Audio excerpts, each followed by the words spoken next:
Kairé à toutes et tous. La dernière fois, nous avons parlé de l'origine des Jeux Olympiques. Et justement, vous avez peut-être remarqué qu'à ce moment-là, il y avait un sport qui se démarquait des autres. C'est évidemment la course à pied. Et bien aujourd'hui, nous allons parler un peu plus de cette pratique et comment les vainqueurs du stadium sont devenus ceux qui donnaient leur nom aux années olympiques.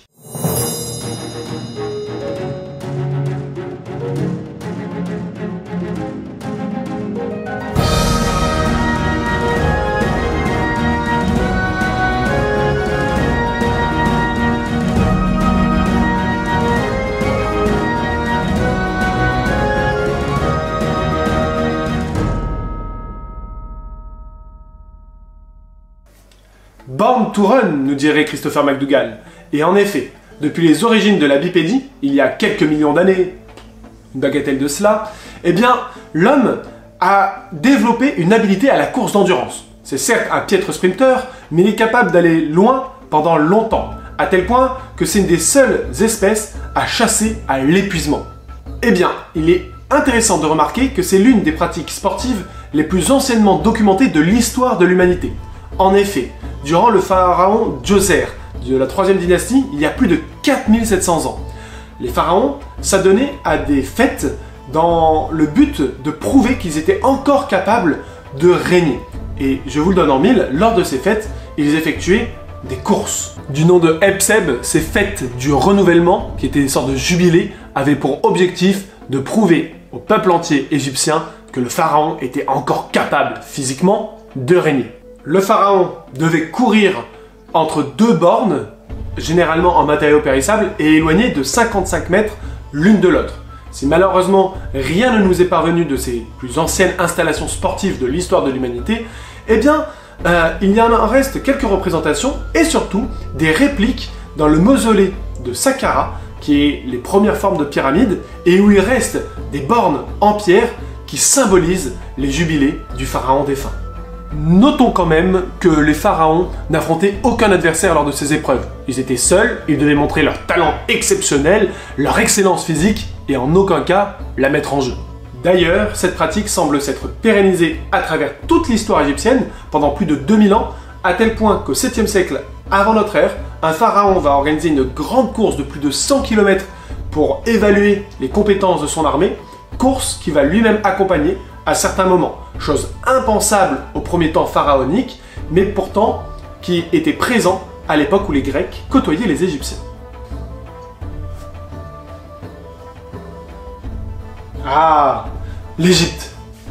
Ça a toujours été pour les Grecs une référence. Et d'ailleurs, c'est pour ça que ça me semblait intéressant de commencer par cette histoire pour vous introduire la course en tant que pratique sportive. Un peu plus proche des Grecs, des Jeux Olympiques, il y a évidemment les agones sportifs entre les héros de l'Iliade et de l'Odyssée. Au temps des héros, nombreuses sont les occasions de se mesurer à la course, et les enjeux sont énormes. Prenons l'exemple de l'héroïne Atalante, héroïne grecque assez méconnue, qui était invincible dans toutes les épreuves sportives. Et bien justement, elle a mis en jeu sa main dans une épreuve de course. Les prétendants qui voulaient l'épouser devaient la vaincre à la course, et s'ils n'y arrivaient pas, Atalante les tuait tout simplement. C'était en gros l'amour ou la mort. Et bien nombreux furent les prétendants à mourir lors de cette épreuve, et il va falloir attendre le rusé Hippomène aidé de la déesse Aphrodite pour remporter l'épreuve. Pénélope, elle aussi, se vit offrir en mariage à un héros qui remporterait une épreuve de course. Ce passage méconnu, qui est pourtant bien décrit par Pausanias et qui était de notoriété publique à l'époque antique, eh bien, nous raconte comment Ulysse, aux 1000 ruses, va remporter l'épreuve et donc la belle. De même, durant les jeux funèbres en l'honneur de Patrocle, des courses sont organisées. D'ailleurs, l'amant du défunt, Achille, n'est-il pas nommé Achille au pied léger, Achille au pied agile? Eh bien, ces deux surnoms lui conviennent parfaitement. C'est un héros infatigable, capable de pourchasser ses ennemis autour de Troie. Il va même vaincre à la course à plusieurs reprises son adversaire Hector, le contraignant à un duel qui lui sera fatal. Bref, le meilleur des Achéens a un surnom en rapport avec la course. C'est dire l'importance de cette pratique dans le monde grec. Là encore, je me répète par rapport à la dernière fois, mais mieux vaut 2 fois qu'une, tu l'auras. La course a été pendant plusieurs dizaines d'années la seule épreuve des Jeux Olympiques, allant même à pousser les auteurs anciens à dater leur calendrier avec le nom des champions de la course du stade.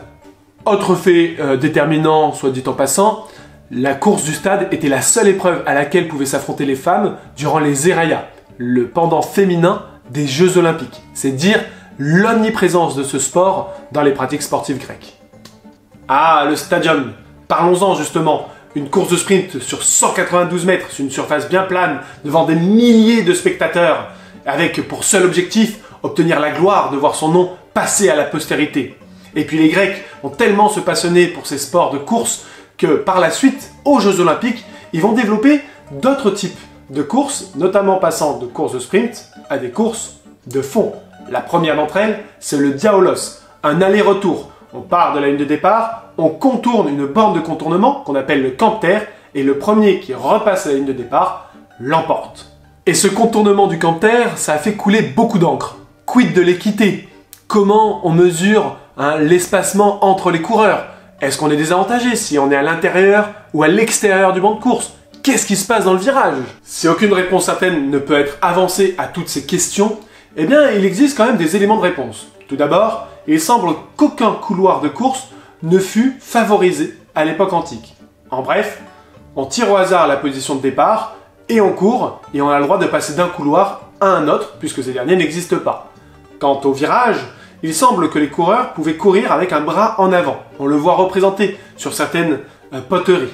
Et bien justement, cet indice nous montre qu'il était peut-être autorisé de se pousser, et notamment dans le virage. Ainsi, le premier arrivé risque de se faire pousser et expulser du virage, tandis que le second, lui, pourrait reprendre l'avantage. C'est donc à la fois une course de sprint, mais aussi de positionnement. Cependant, lorsque les courses vont s'allonger, formant notamment d'autres courses d'endurance bien plus longues avec une multiplication de contournements de virages, eh bien, ce positionnement va perdre de son importance par rapport à l'endurance des concurrents. Attention cependant, le marathon tel qu'on le connaît aujourd'hui n'était pas du tout pratiqué à l'époque antique. La plus longue course d'endurance qui existait à cette époque, c'était le Dolichos, un aller-retour de plus de 24 stades, équivalent à peu près à 4600 mètres.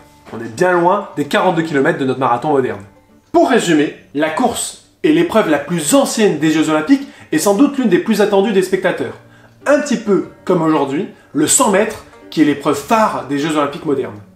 Mais alors, que peut-on en dire sur le plan technique? Parce que, en définitive, une course c'est ni plus ni moins que mettre un pied devant l'autre, aller le plus vite possible et être le premier à franchir la ligne d'arrivée. Qu'est-ce qui différencie les courses modernes des courses grecques? Oui, le chat. Alors, tout d'abord, on peut remarquer que, sur le plan technique, les Grecs semblent courir avec des appuis avant.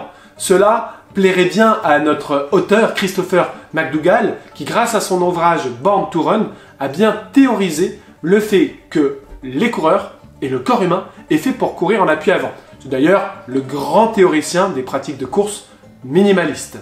Eh bien, justement, pour aller dans ce sens-là, les Grecs, durant les Jeux, semble donner énormément d'importance à la préparation du stade et notamment de cette surface plane, ensablée, favorisant les courses de fond.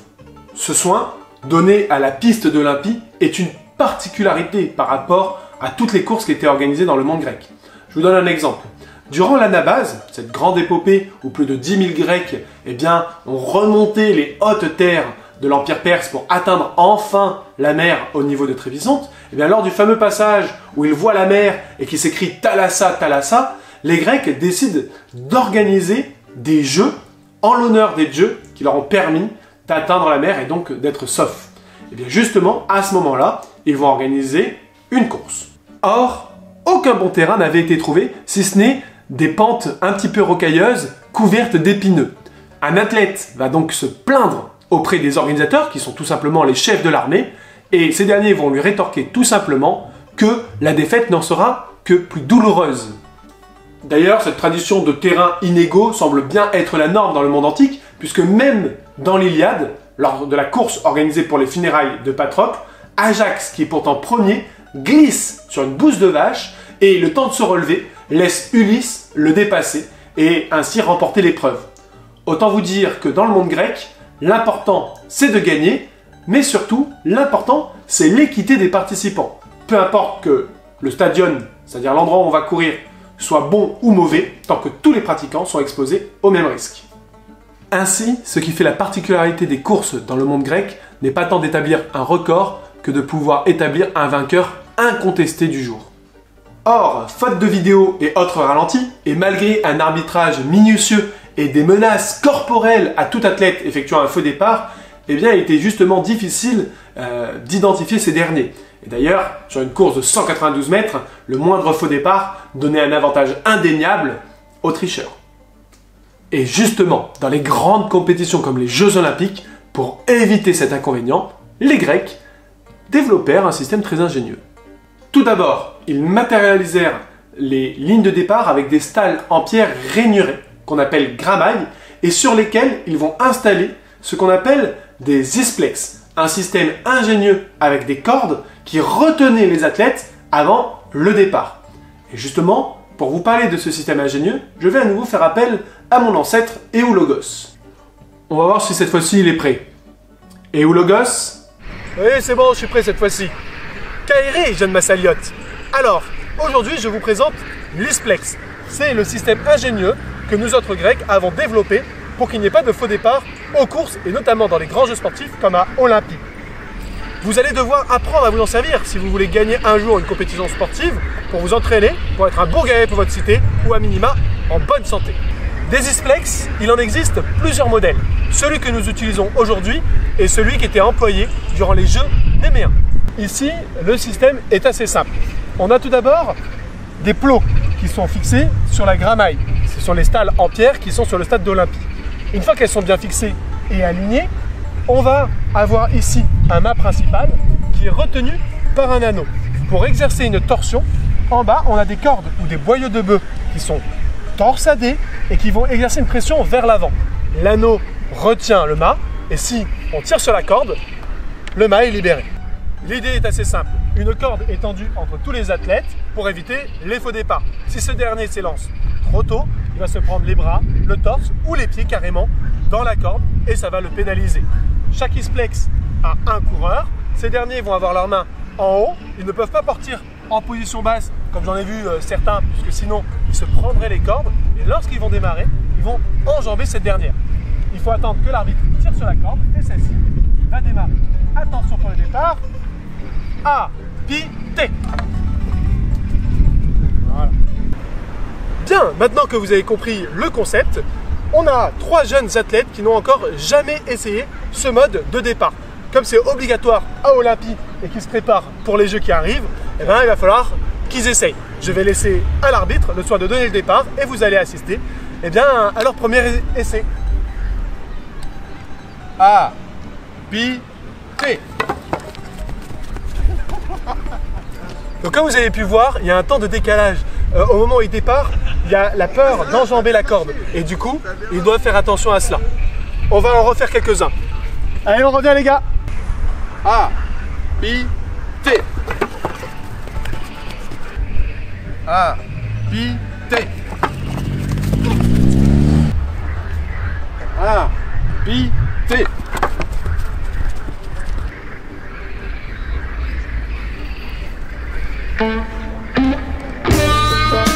Voilà, maintenant vous savez comment on se sert d'un Isplex. Merci Eulogos pour cette belle présentation, et nous en avons fini à présent avec les explications sur la course dans le monde antique grec. Et en parlant de course, justement, sachez que l'association Somatophylac, partenaire de la chaîne Histoire d'aimer, a fondé un club qui s'appelle Somaskia, qui organise un grand événement labellisé Olympiade culturelle. Cet événement, si vous voulez en savoir un petit peu plus, eh bien allez voir notre page de financement KissKissBankBank, dont je vous mets le lien en description.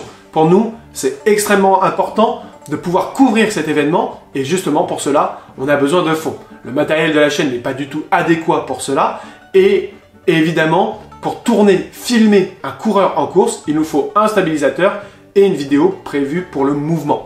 Donc, merci à vous si vous pouvez nous aider, à celles et ceux qui partageront à minima ou qui feront des dons. Pensez, comme d'habitude, à vous abonner et à partager. Et en attendant, portez-vous bien!